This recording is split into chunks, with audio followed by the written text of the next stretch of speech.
The cold bit into Penelope Gardner's face like 1,000 tiny knives as she stumbled through the knee-deep snow, one hand clutching her swollen belly, while the other gripped the thin shawl that did nothing to protect her from the merciless Colorado winter of 1883. She had been walking for 3 hours since her father had shoved her out of their homestead with nothing but the clothes on her back, and the shame he said she had brought upon their family. And now the sun was sinking below the mountains, taking what little warmth it had offered with it.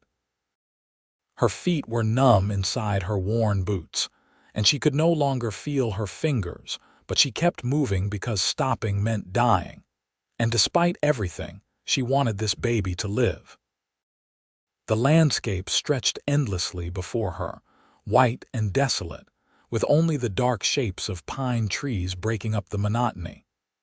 She had been heading toward Loveland, though she had no idea how far she still had to go or what she would do when she got there. No respectable woman would help an unwed mother, and she had no money for lodging or food. The father of her child had been a traveling salesman who had promised her the world and left her with nothing but a growing belly and a broken heart. When her condition had become impossible to hide, her father had given her one chance to name the man so he could force a marriage. But when she told him the truth, that she did not even know the scoundrel's real name or where he had gone, her father's face had turned to stone. "You have brought disgrace upon this family," he had said, his voice cold and final. "You are no daughter of mine. Get out and do not come back." Her mother had wept but said nothing, and her younger sisters had stared at her with wide, frightened eyes, as their father had physically removed her from the only home she had ever known. That had been this morning when the sun was barely up and the temperature was merely freezing rather than deadly. Now, as darkness crept across the snow and the wind picked up, Penelope knew she was in serious trouble. Her teeth chattered so hard she feared they might crack, and her legs were beginning to fail her. She could feel the baby moving inside her, and she whispered apologies to the child for the circumstances of its birth, for not being stronger, for not being smarter. Just when she thought she could not take another step, she saw a light in the distance. At first, she thought it might be a trick of her freezing mind, a cruel hallucination before death. But as she forced herself forward, the light grew stronger and more defined. It was a cabin, small and sturdy, with smoke rising from its chimney and the warm glow of a fire visible through a window. She wanted to cry with relief, but her tears froze on her cheeks before they could fall. She stumbled toward the cabin, her legs giving out just as she reached the door, and she collapsed against it, her fist weakly pounding on the wood. The door opened so suddenly that she fell forward into warmth and light, and strong hands caught her before she hit the floor. She looked up into the face of a man, young and weathered, with dark hair and eyes the color of a summer sky. He had a strong jaw covered in a few days' worth of stubble, and his expression shifted from surprise to concern in an instant. "Lord have mercy," he said, his voice deep and steady. "Madam, you are half frozen. Come in, come in." He lifted her as though she weighed nothing despite her pregnant belly and carried her to a chair near the fire. She wanted to speak, to thank him, to explain, but her jaw was locked from the cold and all she could do was shake. He moved quickly and efficiently, removing her wet shawl and draping a heavy blanket around her shoulders, then kneeling to remove her boots, which were soaked through. When he saw the state of her feet, his jaw tightened. "How long have you been out there?" he asked, but she still could not answer. He stood and went to the stove, pouring something from a kettle into a cup, then brought it to her. "Drink this. Slow sips. It is just warm broth, but it will help." She took the cup with trembling hands and did as he instructed. The warmth spread through her chest and belly, and gradually, feeling began to return to her extremities, bringing with it pain that made her gasp. He knelt in front of her again, taking her feet in his hands and rubbing them gently but firmly to restore circulation. It hurt terribly, but she understood he was helping her, saving her from frostbite. "Thank you," she finally managed to whisper, her voice hoarse and broken. He looked up at her and she saw kindness in his eyes, not judgment. "You are welcome, madam. I am Bennett Jameson. This is my cabin. You are safe here." "Penelope Gardner," she said, then felt tears finally flow freely down her cheeks. "I have nowhere else to go." Bennett did not ask questions right away. He continued working on her feet until he was satisfied that the circulation was returning properly. Then he stood and went to a chest in the corner of the cabin, pulling out thick wool socks. He brought them to her and helped her put them on, his touch gentle and respectful. Then he pulled another chair close to the fire and sat down, studying her with those clear blue eyes. "You are pregnant," he observed, not accusingly, just stating a fact. "Yes," she whispered, her hand moving instinctively to her belly. 7 months along, I think." He nodded slowly. "And you were cast out."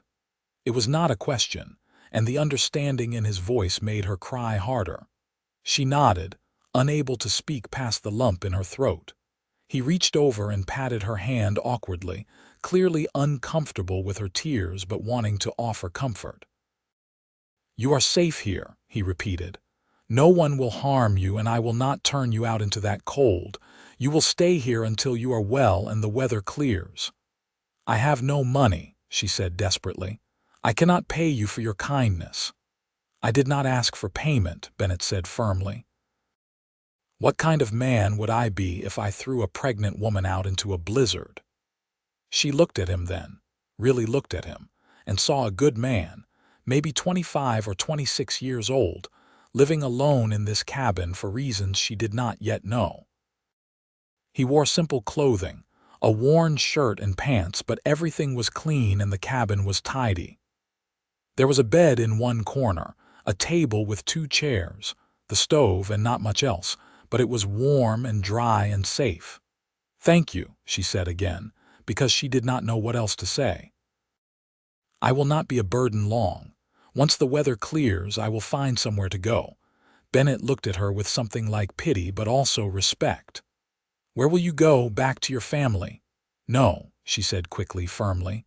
"I can never go back." He nodded as though he understood. "Then we will figure something out. For now, you need to rest and get warm. Have you eaten today?" She shook her head. She had not eaten since the previous evening, and her stomach was painfully empty. Bennett stood and went to the stove, where he began preparing a meal. She watched him work, efficient and capable, and wondered what his story was. Why was a young, handsome man living alone in a cabin miles from town? Why had he not married? Why did he look at her with understanding rather than disgust? He brought her a plate of beans and bacon with a thick slice of bread, and she ate hungrily, not caring about manners or propriety. He ate his own meal in silence, giving her space and time. When she finished, exhaustion hit her like a physical blow and she swayed in her chair. "You need to sleep," Bennett said, standing. "Take the bed. I will sleep on the floor by the fire." "No," Penelope protested weakly. "I cannot take your bed. You have already done so much. You are pregnant and half frozen," he said in a tone that brooked no argument. "You need the bed more than I do. I have slept on worse than a warm cabin floor, believe me."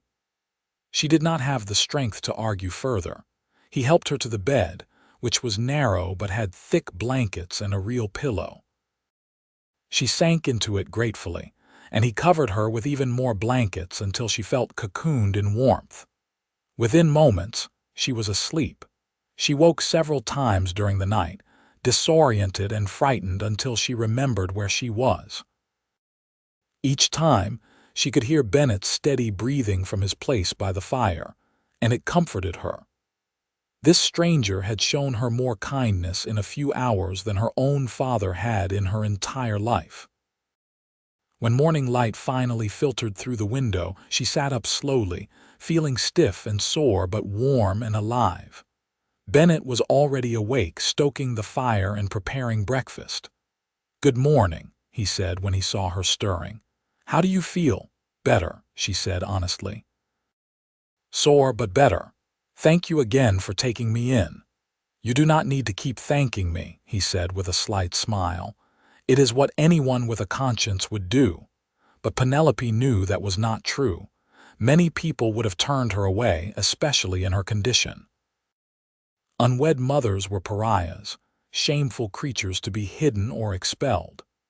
Yet this man had taken her in without hesitation, asked for nothing in return, and treated her with dignity. Over breakfast, porridge sweetened with a little molasses, Bennett asked her carefully about her situation. She told him everything, the whole sad, shameful story, and he listened without interrupting or judging. When she finished, he was quiet for a long moment. "The man who did this to you is a coward and a scoundrel," he finally said, his voice hard. "You deserve better than that." "I was foolish," Penelope said bitterly. "I believed his lies. I thought he loved me." "That does not make it your fault," Bennett said firmly. "He is the one who should bear the shame, not you." His words, so different from her father's condemnation, brought fresh tears to her eyes. "You are kind to say so, but the world does not see it that way." "Then the world is wrong," Bennett said simply. They fell into silence, and Penelope looked out the window at the snow, which was still falling heavily. "How long do these storms usually last?" she asked. "Hard to say," Bennett replied. "Could be a day, could be a week. We are well stocked for supplies, so do not worry about that." "I do not want to impose on you," Penelope said quietly. "You are not imposing," Bennett said, meeting her eyes. "You are welcome here for as long as you need to stay. And when that baby comes, you will birth it safe and warm. I give you my word on that." His words, so simple and sincere, broke something inside her, and she began to cry again, but this time with relief and gratitude. Bennett looked uncomfortable with her emotion but did not try to stop her. He simply let her cry until she had no more tears left. The storm continued for 3 more days, trapping them in the cabin together. During that time, Penelope learned about Bennett Jameson. He had been a cowboy working cattle drives from Texas to Montana, saving his money and learning the trade. 2 years ago, he had bought this piece of land and built the cabin himself, planning to start a small ranch. He had a dozen head of cattle sheltered in a sturdy barn he had built 50 yards from the cabin, and he planned to expand his herd each year. He was alone by choice, he said, because ranch work was hard and he wanted to be established before he thought about marriage and family. "You have family?" Penelope asked one evening as they sat by the fire. "Had," Bennett said quietly. "My parents died of fever when I was 16. I have a sister back in Kansas, married with children of her own. We write sometimes, but I have not seen her in years." "You get lonely out here?" Penelope asked. Bennett considered the question. "Sometimes," he admitted, "but I like the solitude too. There is something peaceful about it, knowing that what I build here is mine, that I do not answer to anyone but myself." Penelope understood that. She had always lived under her father's roof, under his rules and his judgment. She had never known what it was like to be free. "That sounds wonderful," she said wistfully. "What about you?" Bennett asked. "What did you want before all this happened?" No one had ever asked her that before. She thought about it carefully. "I wanted to be a teacher," she said finally. "I love reading and learning, and I wanted to share that with children. But my father said it was foolish, that I should focus on finding a husband." "You could still be a teacher," Bennett said. Penelope laughed bitterly. "Not now. No school would hire an unwed mother." "Then maybe you teach differently," Bennett said. "Maybe you teach your own child or other children whose parents cannot send them to school. There is more than one way to live a dream." His optimism, his refusal to see her as ruined or worthless, was both comforting and painful. She wanted to believe that her life was not over, that she could still have dreams and purpose, but it seemed impossible. On the fourth day, the storm finally broke. The sun came out, blindingly bright against the snow, and the temperature rose just enough to make travel possible. Bennett went out to check on his cattle and found them all safe in the barn, though they needed fresh hay and water. Penelope watched him through the window, strong and capable as he worked, and felt her heart do something strange and unexpected. She was drawn to him, she realized, not just grateful for his help but genuinely attracted to him as a man. He was handsome, yes, but more than that, he was good and kind and steady. He made her feel safe in a way she had never felt before, but she pushed those feelings down. She was pregnant with another man's child, cast out and shamed. She had no right to feelings for Bennett Jameson, and he surely had no interest in a woman like her. He was being kind because that was who he was, not because he cared for her in any special way. That evening, as they ate dinner, Bennett brought up the subject she had been dreading. "The road to Loveland should be passable in a day or two," he said carefully. "I can take you into town if that is what you want." Penelope's heart sank. She did not want to go to Loveland, where she knew no one and had no prospects, but she could not stay here forever, imposing on Bennett's hospitality. "I suppose that would be best," she said quietly. Bennett nodded, but he looked troubled. "What will you do there?" he asked. "I do not know," she admitted. "Try to find work, I suppose, though I know that will be difficult in my condition. Maybe there is a church that helps women in my situation." "Maybe," Bennett said, but he did not sound convinced. He was quiet for a long moment, then he spoke again, his words coming slowly as though he was thinking them through as he said them. "There is another option," he said. "You could stay here." Penelope's heart leaped, but she forced herself to be realistic. "I cannot stay here indefinitely, Bennett. You have your own life to live." "I know that," he said, looking down at his plate. "But I have been thinking. You need a place to have your baby safely, and you need protection and provision. I need help with the ranch, and I need someone to help me build this place into something real. We could help each other." "What are you suggesting?" Penelope asked, her heart pounding. Bennett looked up at her, his blue eyes serious and sincere. "I am suggesting marriage," he said. "A practical arrangement at first at least. You would have a name and a home, and your child would have a father. I would have a partner in building this ranch. We could help each other." Penelope stared at him, unable to believe what she was hearing. "You would marry me," she whispered, "knowing what I am, knowing about the baby." "I know who you are," Bennett said firmly. "You are a woman who made a mistake, which is something every human being has done. You are strong and brave, walking through that storm to survive. You are intelligent and kind. Why would I not want to marry someone like you?" "Because I am carrying another man's child," Penelope said, tears streaming down her face. "Because I am ruined." "You are not ruined," Bennett said, and his voice was fierce. "You are a person who deserves dignity and respect, and that baby deserves a father who will love it and protect it. I can be that father if you will let me." "Why?" Penelope asked desperately. "Why would you do this?"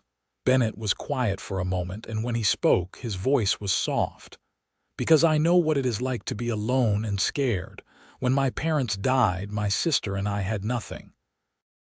People in our town helped us, gave us work and food and shelter, even though they did not have to. They saved our lives. Maybe this is my chance to do the same for someone else." Penelope looked at this man, this good, kind man who was offering her salvation when she deserved nothing. She thought about her options. Go to Loveland and try to survive as an unwed mother with no money and no prospects, likely ending up destitute or worse, or stay here with Bennett, accept his offer of marriage, and give her child a real home and a father. It should have been an easy choice, but she hesitated. "I do not want you to do this out of pity," she said quietly. "It is not pity," Bennett said. "It is practical, yes, but it is also right. And who knows, maybe we will grow to care for each other in time. But even if we do not, we can still be partners, still build a good life together." Penelope thought about it for a long moment, then she nodded slowly. "All right," she said. "Yes, I will marry you." Bennett smiled, a real, warm smile that transformed his face. "Good," he said. "We will go into Loveland as soon as the roads are clear and find a preacher. We will do this properly." 3 days later, they made the journey to Loveland. The town was small but bustling, with a main street lined with shops and businesses, a church at one end, and a saloon at the other. Bennett drove the wagon carefully over the snow-packed road, and Penelope sat beside him, wrapped in blankets and nervous about what was to come. They went first to the church, a simple white building with a tall steeple, and found the preacher inside, an older man with kind eyes and gray hair. Bennett explained their situation, or at least a version of it. He said that Penelope was a widow whose husband had died suddenly, leaving her pregnant and alone, and that he wanted to marry her and give her child a name. The preacher looked between them, and Penelope was certain he saw through the lie, but he did not challenge it. Instead, he agreed to perform the ceremony immediately. They stood in the empty church, with only the preacher and his wife as witnesses, and spoke their vows. Penelope's voice shook, and Bennett's was steady and sure. When the preacher pronounced them man and wife, Bennett leaned down and kissed her cheek gently, respectfully. She felt tears on her face again, but this time they were tears of relief and hope. After the ceremony, Bennett registered their marriage at the town hall, and then he took her to the general store. "You need things," he said. "Clothes for yourself and the baby, whatever else you need. Do not worry about the cost." Penelope wanted to protest, but she knew he was right. She had only the one dress she had been wearing when she was cast out, and she would need baby clothes and blankets and all the other necessities. The store owner, a plump woman with a friendly face, helped her select what she needed, and if she noticed Penelope's pregnant belly and made assumptions, she kept them to herself. Bennett paid for everything without complaint, and they loaded the supplies into the wagon. As they prepared to leave town, a woman approached them on the street.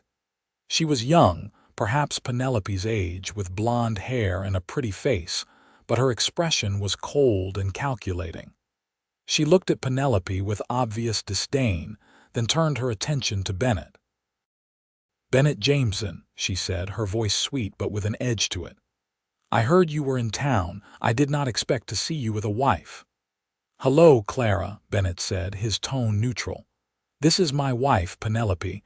Penelope, this is Clara Morrison. Her father owns the feed store." "Pleased to meet you," Penelope said politely, though she could tell that Clara was not pleased at all. "How unexpected," Clara said, still staring at Penelope's belly. "Such a quick courtship. You must have been quite persuasive, Mrs. Jameson." Penelope felt her cheeks flush with shame and anger, but before she could respond, Bennett stepped forward, his expression hard. "My wife and I are very happy," he said firmly. "Now, if you will excuse us, we need to get home before dark." He helped Penelope into the wagon and they drove away, leaving Clara staring after them. Once they were out of town, Penelope let out a shaky breath. "She knows," she said quietly. "She knows I am not really a widow." "Probably," Bennett agreed. "Clara has always been sharp. But it does not matter what she thinks or what anyone else thinks. You are my wife now, and anyone who disrespects you will have to answer to me." His fierce protectiveness warmed her, and she smiled despite her embarrassment. "Is there history between you and Clara?" she asked carefully. Bennett was quiet for a moment. "Her father wanted us to marry," he said finally. "He thought it would be a good business arrangement joining his store with my ranch. Clara was willing, but I was not interested. She is beautiful, but she is also cruel and vain. I could never care for someone like that." Penelope felt a small, secret pleasure at his words, though she tried not to show it. They drove the rest of the way home in comfortable silence, and when they arrived at the cabin, it felt different to Penelope. Before, it had been Bennett's home, a place where she was a guest. Now it was her home too, hers and Bennett's, and soon their babies. Over the following weeks, they settled into a rhythm. Bennett worked on the ranch, caring for the cattle and making repairs to the barn and fences. Penelope took over the domestic duties, cooking and cleaning and doing laundry, though Bennett insisted she not overexert herself given her condition.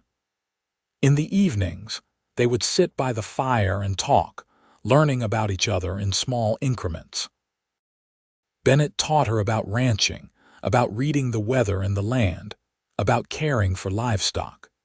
She told him about her love of books and learning, and he brought her books from town when he went for supplies, delighting in the way her face lit up when she received them. They were careful with each other, polite and respectful, but there was a growing warmth between them. Penelope found herself watching Bennett when he worked, admiring the strength in his shoulders and the gentleness in his hands. She noticed how he always made sure she was comfortable, how he asked about her day and listened to her answers. She began to feel things for him that went beyond gratitude, feelings that both excited and frightened her. Bennett, for his part, found himself increasingly drawn to Penelope. He loved her quick mind and her quiet strength. He loved the way she hummed while she cooked, and the way she read aloud to him in the evenings. He loved watching her hand rest on her belly, feeling the baby move, and he found himself wanting to be a real father to that child, not just a name on paper. He wanted to be a real husband to Penelope too, but he held back, afraid of pushing her, afraid of taking advantage of her vulnerable position. One evening, about 6 weeks after their marriage, Penelope was preparing dinner when she felt a sharp pain in her lower back. She gasped and gripped the edge of the table, and Bennett was at her side immediately. "What is wrong?" he asked, his voice tight with concern. "I do not know," Penelope said, breathing hard. "It might be nothing, or it might be labor starting. It is too early to be sure." Bennett helped her to the bed, his face pale with worry. "What do I do?" he asked. "Should I go for the doctor?" "Not yet," Penelope said, trying to stay calm. "It might be false labor. We need to wait and see if the pains continue." They did continue, growing stronger and closer together over the next several hours. By midnight, there was no doubt that the baby was coming. Bennett wanted to ride for the doctor, but Penelope grabbed his hand. "There is no time," she said through gritted teeth. "The doctor is an hour away, and this baby will not wait that long. You are going to have to help me." Bennett looked terrified, but he nodded. "Tell me what to do." Penelope had read about childbirth and had heard stories from other women, but nothing could have prepared her for the reality of it. The pain was overwhelming, consuming, and she clung to Bennett's hand as though it were a lifeline. He brought her water and cool cloths for her forehead. He spoke to her in a low, steady voice, telling her she was strong, that she could do this, that he was right there with her. When the pain became unbearable and she screamed, he did not flinch or leave her side. The labor lasted through the night and into the early morning. Just as the sun was rising, casting golden light through the cabin window, Penelope gave one final, agonizing push, and the baby was born. Bennett caught the infant, his hands shaking, and his eyes went wide with wonder. "It is a boy," he said, his voice thick with emotion. "You have a son." He quickly wrapped the baby in a clean blanket and placed him in Penelope's arms. She looked down at the tiny, red-faced creature, and her heart exploded with love so fierce it took her breath away. The baby let out a strong, healthy cry, and Penelope laughed through her tears. "He is beautiful," she whispered. Bennett sat on the edge of the bed, staring at the mother and child with an expression of awe. "You were so brave," he said softly. "I have never seen anything like that. You are amazing." Penelope looked up at him, this man who had taken her in, married her, and now helped her bring her child into the world, and she realized with sudden, perfect clarity that she loved him. Not just gratitude or affection, but real, deep, abiding love. She saw it reflected in his eyes as he looked at her and the baby, and her breath caught. "Bennett," she whispered. He leaned closer, and she reached up with one hand to touch his face. He turned his head and kissed her palm, then leaned down and kissed her lips gently, carefully, as though she were precious and fragile. It was their first real kiss, and it felt like a promise. "I love you," Penelope said, the words tumbling out before she could stop them. "I think I have loved you for weeks, but I was afraid to say it." Bennett's eyes shone with unshed tears. "I love you too," he said, his voice rough. "I have been falling in love with you since the moment you collapsed on my doorstep. I just did not know how to tell you." They kissed again, longer this time, and the baby stirred between them, reminding them of his presence. They pulled apart and laughed, giddy with emotion and exhaustion and joy. "We should name him," Penelope said, looking down at her son. "I was thinking about William after my grandfather. He was the only one in my family who was ever kind to me." "William is a good name," Bennett said. "William Jameson." "William Bennett Jameson," Penelope amended, and Bennett's face lit up with pride and pleasure. Over the next few days they adjusted to life with a newborn. Penelope was sore and exhausted, and Bennett took over all the domestic duties in addition to his ranch work. He cared for William with surprising skill and gentleness, changing his cloths and rocking him when he cried, singing soft, tuneless lullabies that made Penelope's heart melt. They moved the bed so that William's cradle, which Bennett had made in secret over the previous weeks, was right beside it, and they took turns waking with him during the night.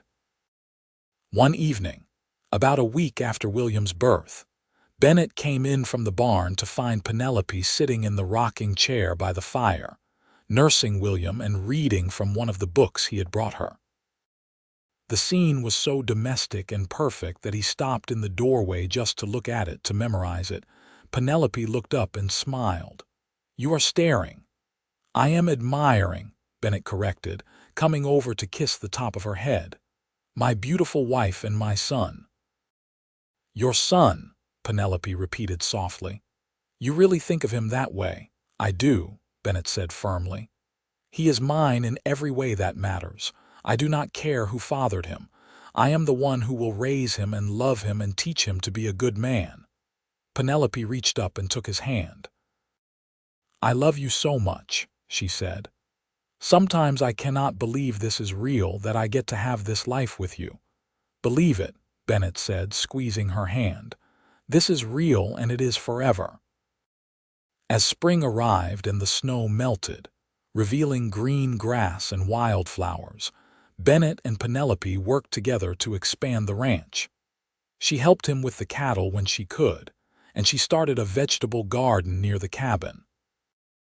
William grew quickly, a healthy, happy baby with his mother's dark hair and a temperament that seemed to favor contentment. Neighbors began to stop by occasionally, welcoming the new family to the area, and if anyone had suspicions about William's parentage, they kept them to themselves. Clara Morrison came by once, ostensibly to welcome Penelope properly, but really to snoop and judge. She looked around the cabin with poorly concealed disdain and made pointed comments about how difficult it must be to live so simply.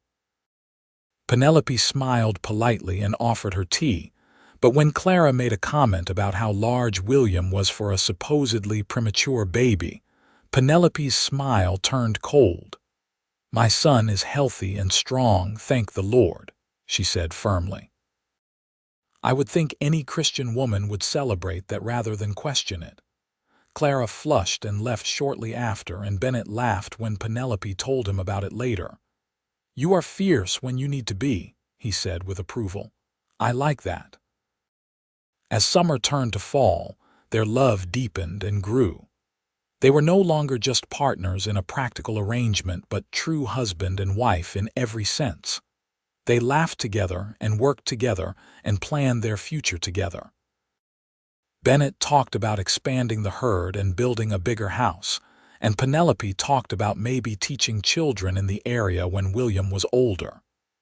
They dreamed together, and those dreams felt possible and real. One cool October evening, they sat on the porch together, watching the sunset paint the mountains in shades of pink and gold. William was asleep in his cradle inside, and they had a rare moment of peace and quiet. "You ever think about your family?" Bennett asked quietly. "Do you miss them?"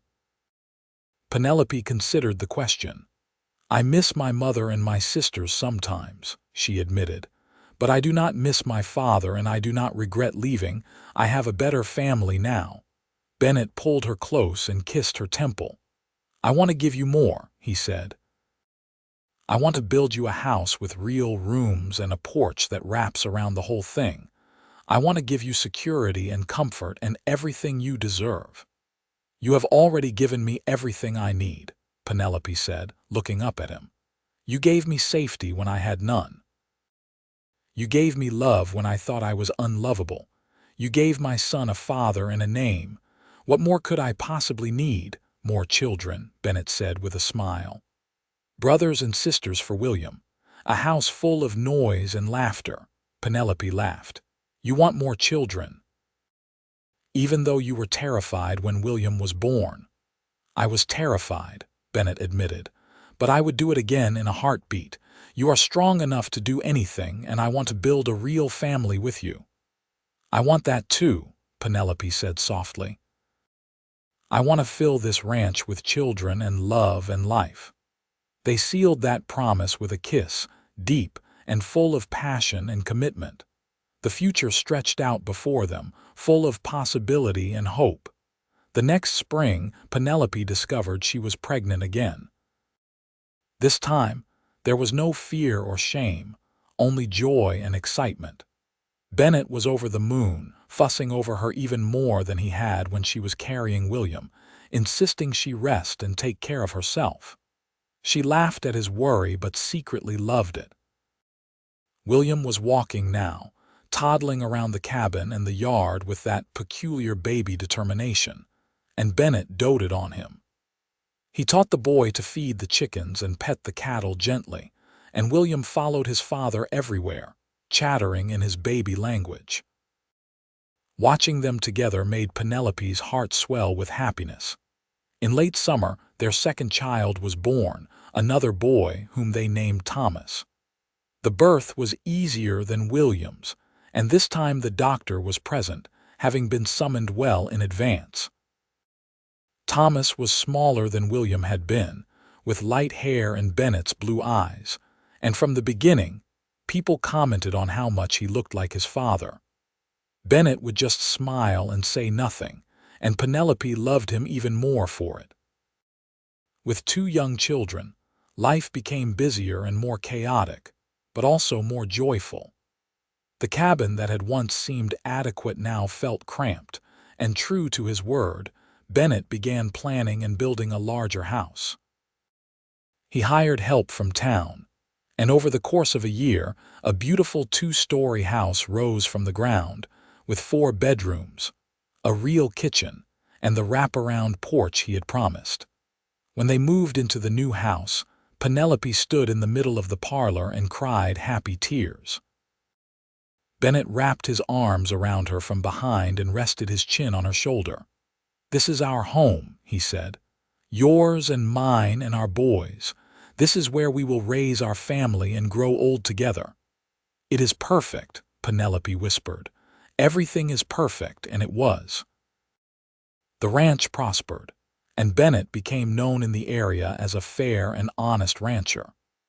Penelope made friends with other women in the area, and she did eventually start teaching, holding lessons for children whose families lived too far from town to attend the school. She taught reading and writing and arithmetic in her own parlor, and she loved every minute of it. Over the years, they had 2 more children, daughters this time, named Grace and Lily. The house was filled with noise and laughter and love, just as Bennett had wanted. William grew into a serious, responsible boy who helped his father with the ranch work. Thomas was more mischievous and playful, always getting into some sort of trouble. Grace was quiet and thoughtful, always with her nose in a book.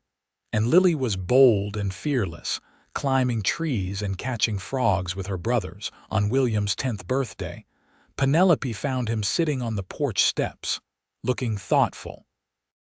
She sat down beside him and wrapped her arm around his shoulders. "What are you thinking about, my love?" she asked. William was quiet for a moment, then he said, "Mother, can I ask you something?" "Of course," Penelope said. "Some of the boys in town say that I do not look like father," William said carefully. "They say I am not really his son."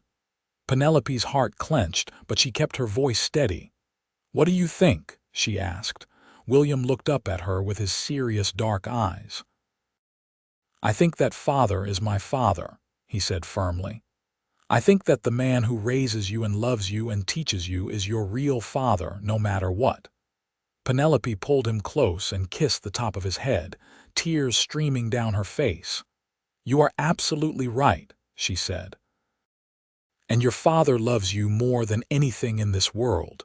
Never doubt that." "I do not doubt it," William said.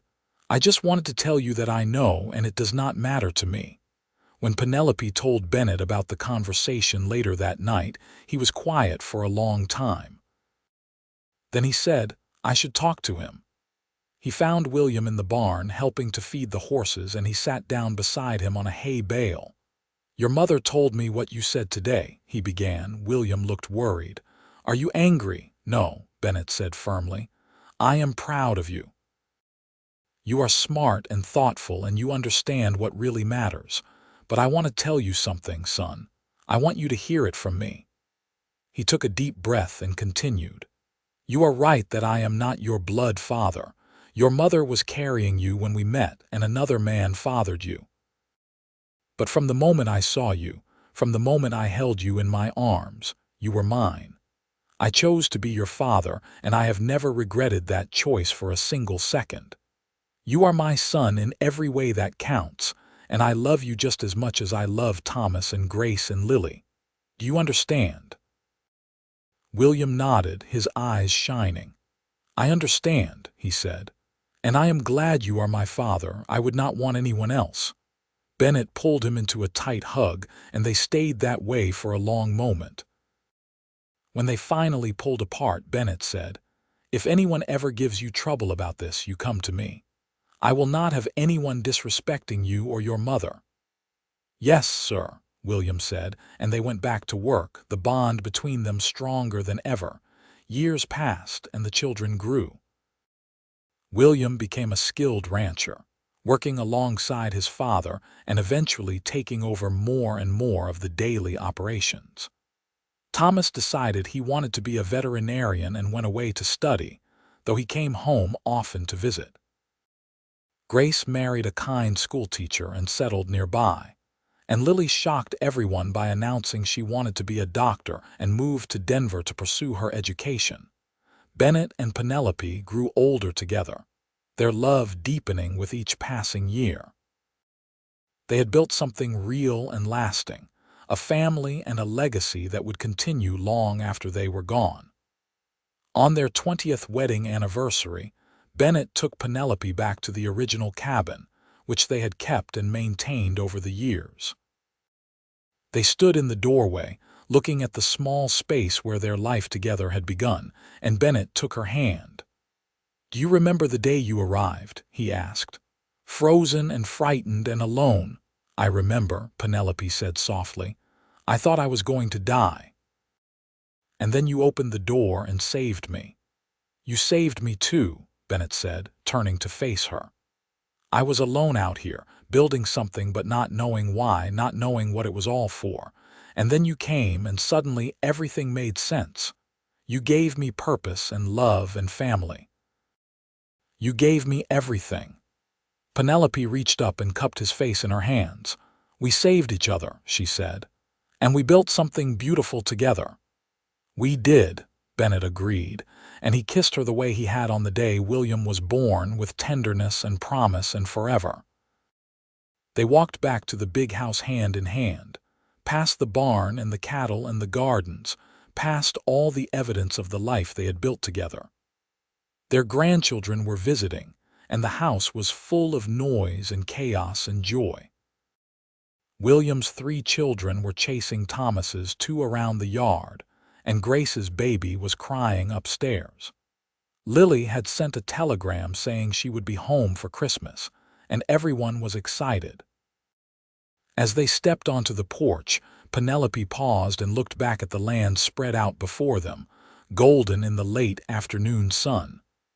"Do you ever wonder what would have happened if you had not been home that night?" she asked. "If your cabin had been empty when I came?" Bennett pulled her close. "I do not wonder," he said, "because I was home and you did come, and this is how our story was always meant to unfold. You were meant to find me, and I was meant to keep my promise to you." "What promise?" Penelope asked, though she knew. "That you would birth that baby safe and warm," Bennett said, his voice thick with emotion. "And that I would love you and protect you and build a life with you. I have kept that promise every day for 20 years, and I will keep it until the day I die." Penelope turned in his arms and kissed him deeply, pouring all her love and gratitude into that kiss. When they finally pulled apart, they went inside to their family, to the noise and the chaos and the beautiful mess of life. That evening, after the grandchildren had been put to bed and the house had finally quieted down, the whole family gathered in the parlor. William suggested they go around and share their favorite memories of growing up on the ranch, and one by one, they did. They talked about learning to ride horses and helping with the cattle, and the time Thomas had gotten his head stuck in the fence, and they had to call the doctor to get him out. They talked about their mother's lessons in the parlor and their father's patient teaching. They talked about birthdays and Christmases and ordinary days that had been made special by love. When it was Penelope's turn, she looked around at her family, at these people she loved more than life itself, and she said, "My favorite memory is the day I met your father. I thought my life was over, that I had nothing left to hope for. And then he opened his door and took me in, and he gave me everything. He gave me love and safety and purpose. He gave me all of you. That day was the beginning of everything good in my life, and I will be grateful for it until my last breath." Bennett reached over and took her hand, squeezing it tightly. "And my favorite memory," he said, "is every single day I have spent with your mother. Every morning I wake up next to her. Every evening I come home to her. Every moment in between. She is my favorite memory, my favorite person, my favorite everything." The children groaned good-naturedly at their parents' sentimentality, but Penelope could see the love and approval in their eyes. They understood how lucky they were to have been raised by parents who loved each other so completely, who had built a home and a family on a foundation of mutual respect and deep affection. Later that night, lying in bed with Bennett's arms around her, Penelope thought about the scared, desperate girl she had been 20 years ago, stumbling through the snow with no hope and no future. She thought about how close she had come to dying, to never experiencing any of this. And she thought about the man who had saved her, not just from the cold but from despair and shame and loneliness. "What are you thinking about?" Bennett murmured, his lips against her hair. "I am thinking about how much I love you," Penelope said.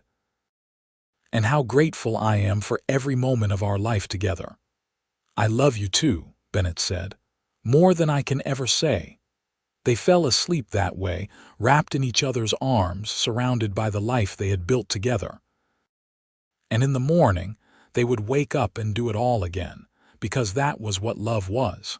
Not just the grand gestures and dramatic moments, but the everyday choice to be together, to work together, to build together. It was the quiet morning conversations and the shared chores, and the way they moved around each other in perfect sync after so many years. As the years continued to pass, Bennett and Penelope watched their children build their own lives and families. They welcomed more grandchildren, each one a joy and a blessing. The ranch continued to prosper under William's management, and he eventually brought his own son into the business, starting the third generation of Jamesons to work the land. When Penelope was 60, she received an unexpected letter. It was from her youngest sister, Mary, whom she had not heard from since the day she was cast out. The letter explained that their father had died 5 years earlier, and their mother had followed him just recently. Mary had found Penelope's address through church records and wanted to reconnect. She apologized for not reaching out sooner, for not standing up for Penelope when their father had cast her out. She said she had her own family now, and understood how wrong their father had been, how cruel and unchristian his actions were.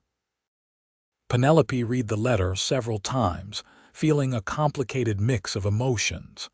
Bennett found her sitting on the porch, staring at the pages, and he sat down beside her. "My sister wants to visit," she said quietly. "She wants to meet you and the children, to be part of our lives again." "How do you feel about that?" Bennett asked carefully. Penelope thought about it. "I am not angry anymore," she said slowly. "That feels like it happened to a different person in a different lifetime, but I am not sure I want to dredge up the past either. I am happy with my life as it is." "Then tell her that," Bennett said. "You do not owe anyone access to your life or your family, not even blood relations. But if you want to see her, if you want that connection, I will support you." After much thought, Penelope decided to write back. She told Mary about her life, about Bennett and the children and the ranch. She told her that she was happy and loved and had no regrets.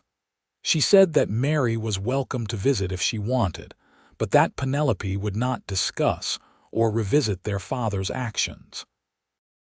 The past was the past, and she had moved on. Mary did visit eventually, traveling from Kansas with her own husband and children. It was awkward at first, but seeing Mary's genuine remorse and happiness for Penelope's good fortune eased some of the old pain. They would never be close the way sisters who grew up together might be, but they established a cordial relationship, exchanging letters a few times a year and visiting occasionally. On Penelope and Bennett's 30th anniversary, the whole family gathered for a huge celebration. All the children and grandchildren came, and friends and neighbors from all over the area attended. They roasted a steer and had dancing and music, and everyone shared stories and toasted the couple who had built such a strong and loving family. Late in the evening, when things had quieted down a bit, William stood up to make a speech.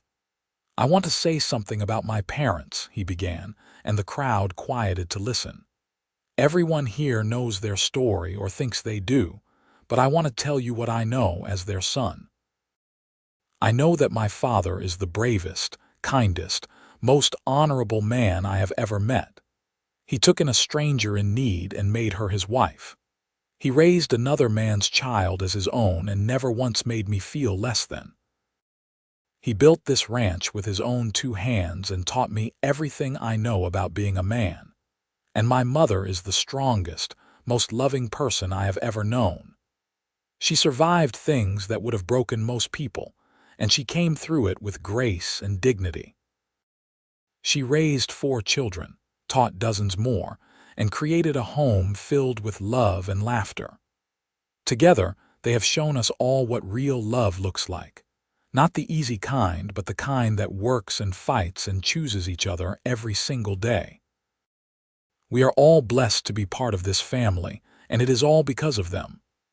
By the time he finished, there was not a dry eye in the crowd, including Bennett's and Penelope's. They stood together, holding hands, and accepted the applause and well wishes of their community. Later, when everyone had gone home and the house was quiet again, they sat on their porch swing, the same one they had sat on countless times over the years, and looked out at the stars. 30 years, Penelope said softly. Sometimes it feels like forever, and sometimes it feels like yesterday. It feels like exactly the right amount of time, Bennett said, and I look forward to 30 more. We are getting old, Bennett, Penelope said with a laugh. 30 more years might be ambitious. Then we will take whatever time we are given and make the most of it, Bennett said. Just like we always have. They sat in comfortable silence, listening to the night sounds of the ranch, the cattle lowing softly in the distance, the crickets chirping in the grass. This was their life, the one they had built together from nothing, and it was perfect. As they grew older, Bennett began to slow down. The hard physical labor of ranching took its toll, and though he hated to admit it, he needed to rely more and more on William and the hired hands. Penelope's health remained relatively good, though she tired more easily and her fingers grew stiff with age. They adapted to each new limitation together, always supporting each other, always finding ways to stay active and involved in the life of the ranch and the family. On a warm summer evening when they were both in their early 70s, they took a walk around the property, something they tried to do every day when the weather was good. They walked past the original cabin, which had been turned into a storage shed, past the big barn, past the gardens that Grace tended now since Penelope could no longer manage the heavy work. They walked to the top of a small hill that overlooked the entire property, and they stood there, hand in hand, looking at everything they had built. "You remember what you said to me that first night?" Penelope asked. "When I was so afraid and so ashamed." "I told you that you would birth that baby safe and warm," Bennett said, "and that you were safe with me." "You kept that promise," Penelope said, turning to face him. "You have kept every promise you ever made to me. You have given me a life beyond anything I could have dreamed of. You have loved me and protected me and stood by me through everything.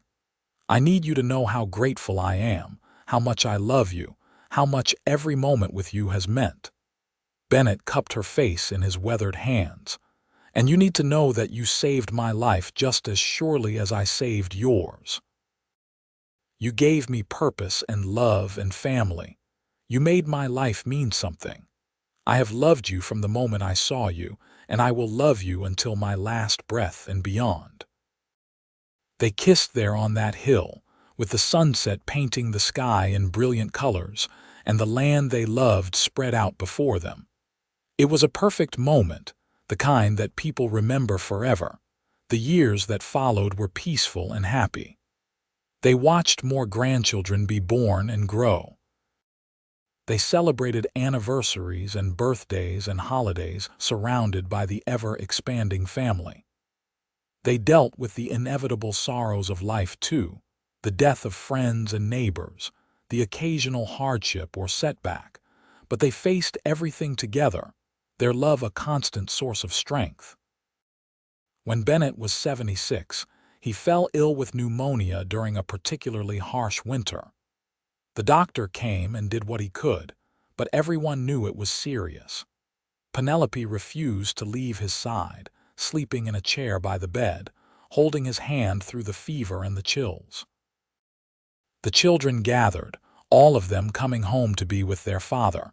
For several days, it was uncertain whether Bennett would recover. But slowly, gradually, he began to improve. The fever broke, his breathing eased, and color returned to his face. Penelope cried with relief, and Bennett, still weak but clearly on the mend, squeezed her hand. "I am not ready to leave you yet," he whispered. "We have more time. We have all the time we need, Penelope said, kissing his forehead. As long as we have each other. Bennett did recover, though he was weaker after that, more fragile. He could no longer do any physical work, but he was content to sit on the porch and watch the ranch operations, offering advice and enjoying the company of his family. Penelope was always by his side, reading to him, talking with him, simply being present. Their love, which had started as a practical arrangement in desperate circumstances, had grown into something deep and enduring, a love that transcended words or gestures. One spring morning, 5 years after Bennett's illness, Penelope woke to find him still asleep beside her. She lay there for a moment, watching him, memorizing every line of his beloved face. They were both in their 80s now, and she knew that their time together was precious and limited.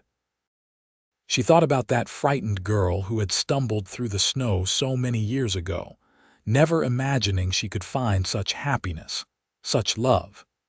She thought about the man who had opened his door and his heart to her, who had given her everything. Bennett stirred and opened his eyes, smiling when he saw her watching him.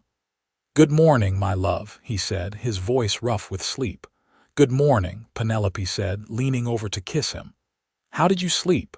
"Like a baby," Bennett said, "especially with you beside me." They got up slowly, helping each other with the small tasks that had become difficult with age.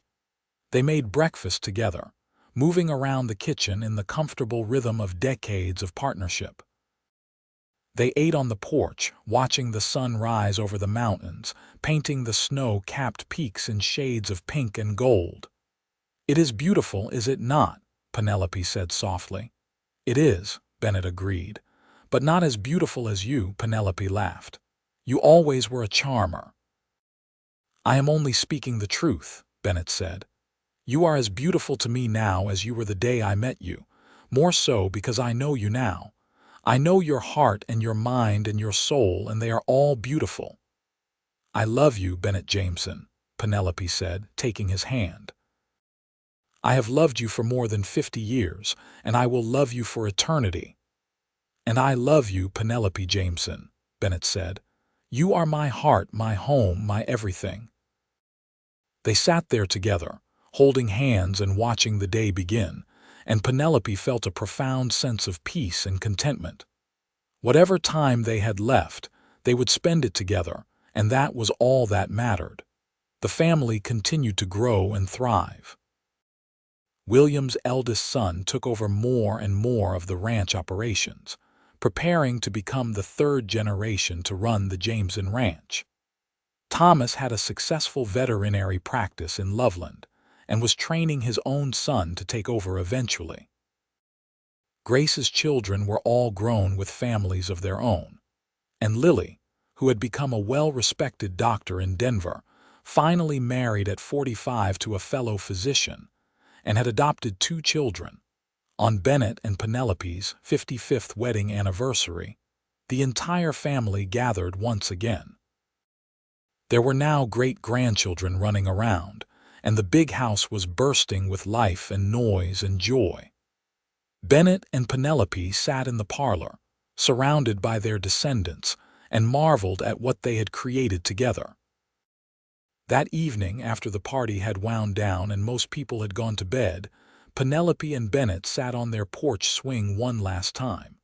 It was a beautiful summer night, warm and clear, with stars scattered across the sky like diamonds. "Thank you," Penelope said quietly.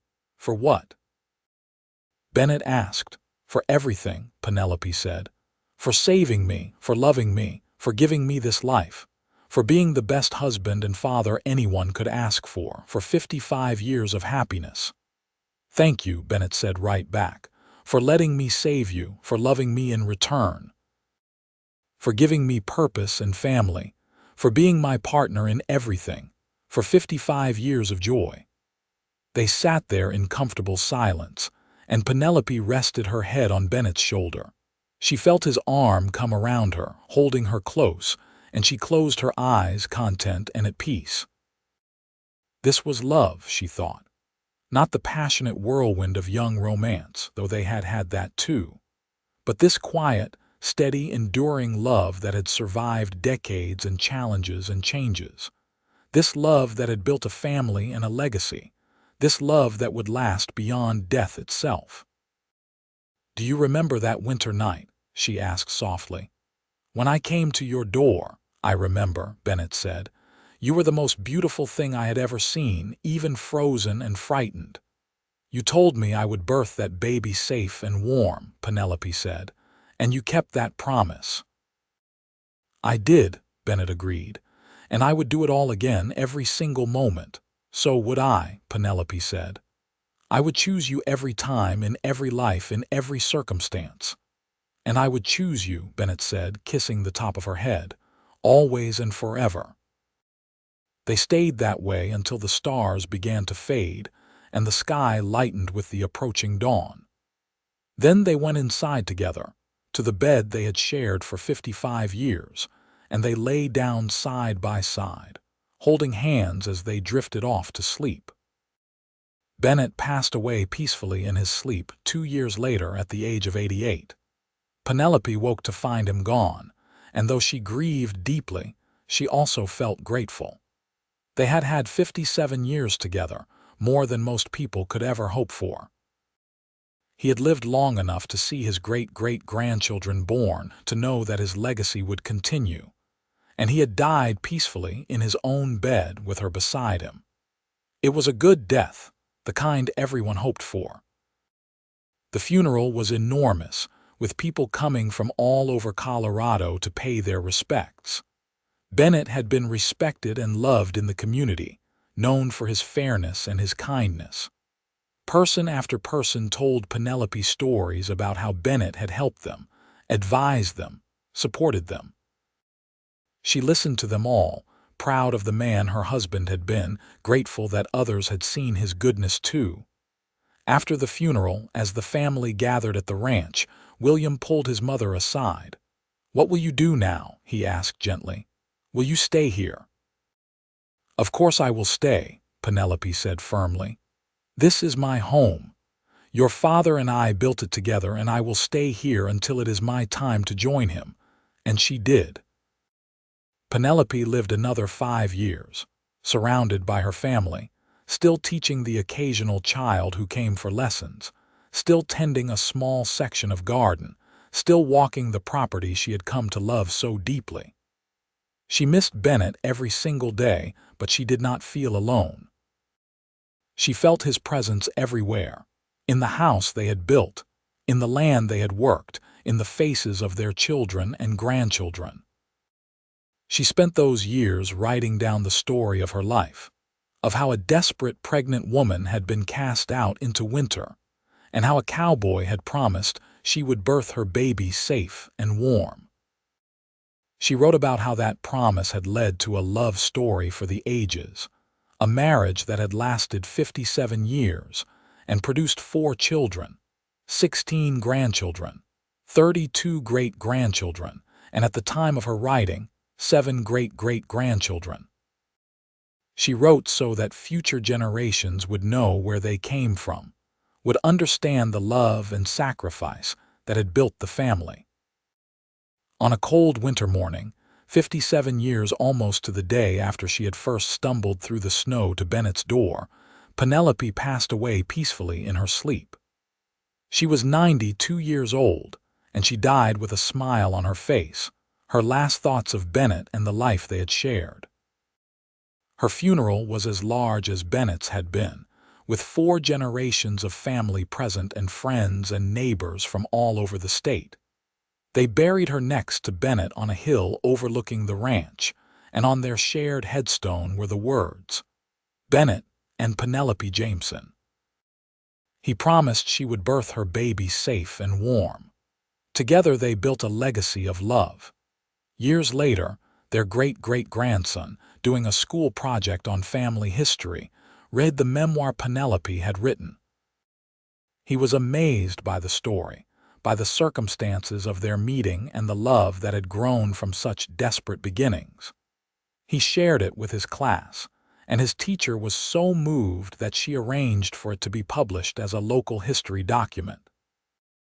The story of Bennett and Penelope Jameson became something of a legend in Colorado, a testament to the power of kindness and love, a reminder that sometimes the most beautiful love stories begin in the darkest moments.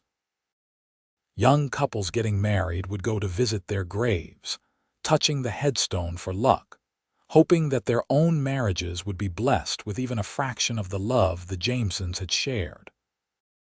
And on winter nights, when the snow fell heavy and the wind howled, people in Loveland would think about that long-ago night when a pregnant woman had stumbled through the snow, desperate and alone, and a cowboy had opened his door and changed both their lives forever.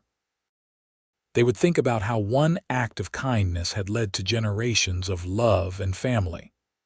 They would think about how sometimes, in the bleakest moments, hope arrives in the most unexpected forms. The Jameson Ranch continued to operate for generations, always run by descendants of Bennett and Penelope, always honoring the legacy of hard work and love that they had established. The original cabin was preserved and eventually turned into a small museum, where visitors could see how Bennett and Penelope had lived in those early days. The big house remained the heart of the ranch, always full of family and life and love. And though Bennett and Penelope were gone, their love story lived on, passed down through the generations, a reminder that love could bloom in the most unlikely circumstances, that kindness could change the world, that two people who chose each other every single day could build something that would last forever. Their story was proof that sometimes, when everything seems lost, hope and love can be found in the most unexpected places, and that one moment of compassion can ripple outward through time, affecting countless lives for the better. The story of how a pregnant woman was cast out into winter, and how a cowboy promised she would birth her baby safe and warm became more than just family history. It became a love story for the ages, a testament to the power of keeping promises, of choosing love, of building something beautiful from desperate circumstances. It was a story that inspired hope in those who heard it, that reminded people of the goodness that could exist in the world, that showed how two people who started as strangers could become soulmates, partners, and the foundation of a family legacy that would endure for generations. And in the end, that was what mattered most. Not the hardships they had faced or the judgments they had endured, but the love they had built together, the family they had raised, the life they had shared.